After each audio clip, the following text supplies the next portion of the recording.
6 piece কর কে 3 piece হইছে আমি কই ওরে তোরা কথা কইছ না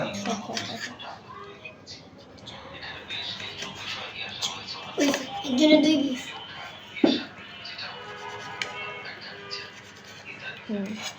60 টাকা থাকুক আমি একটা বেশি খেলাম দাঁড়াতে একটু বেশি খেলাম কি জিনিস কি এটা মানে একটু লেস চিপস আছে না লেস চিপসটারে খুললা একটু মানে ফাইনাল কুচি কুচি কুচি কুচি করে এর ভিতর ধইনা পাতা একটা আস্তা ডিম তারপরে যে টমেটো কাঁচামরিচ আর একটু লবণ আর হ্যাঁ হ্যাঁ গরম কি মজা লাগে পেলাম না এটা অনেক মজা অনেকদিন দেখছি